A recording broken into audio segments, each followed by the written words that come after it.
గోల్కొండ ప్రాంతంలో చిరుత సంచారంతో స్థానికులు భయాందోళనకు గురవుతున్నారు. ఇబ్రహీంబాగ్ మిలిటరీ ఏరియాలో చిరుత తిరుగుతోంది.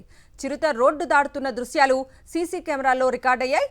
తారామతి మీదుగా మూసీ నది వైపు చిరుత వెళ్తున్నట్లు అధికారులు గుర్తించారు. గోల్కొండ ప్రాంతంలో చిరుత సంచారానికి సంబంధించి పూర్తి అప్డేట్స్ మా ప్రతినిధి రవిచంద్ర అడిగి తెలుసుకుందాం. రవిచంద్ర, కవిత ఇవాళ తెల్లవారుజామున 3:33 సీసీ కెమెరాలో రికార్డ్ అయింది. ఇబ్రహీంబాగ్ మిలిటరీ ప్రాంతం నుంచి రోడ్డు దాటుతున్నటువంటి సమయంలో సీసీ కెమెరాల్లో ఈ దృశ్యాలు నిక్షిప్తమయ్యాయి. అయితే ఇబ్రహీంబాగ్ ఏరియాలో మూసి వైపు వెళ్తున్నట్టు, తారామతి వెనక భాగం నుంచి మూసి వైపు వెళ్తున్నట్టు ఆ విధంగా తెలుస్తుంది ఆ సీసీ కెమెరాలను బట్టేసి.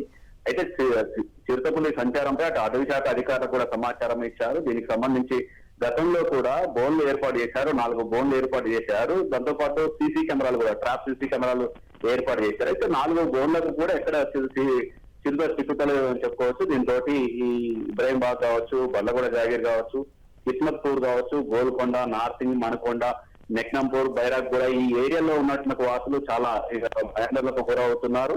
అయితే ఈ చిరుత చాలా టెన్షన్ కు గురవుతుంది. చూడొచ్చు, మనం స్పష్టంగా చూడొచ్చు, రోడ్డు దాటుతున్నట్టుగా నక్కి ఈ విధంగా గోడ పక్క నుంచి ఈ విధంగా నక్కుకుంటూ వచ్చేసి ఆ విధంగా రోడ్డు దాటుతుంది. రోడ్లపై కూడా తెల్లవారుదామున వెళ్తున్నటువంటి వాహనదారులు అక్కడ వెనకాల కూడా ఇంకా సీసీ కెమెరాలో పూర్తిగా రికార్డు కాలేదు.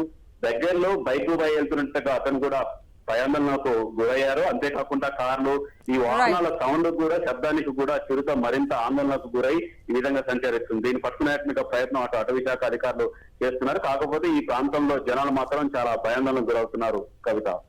Okay Ravichandra, thank you.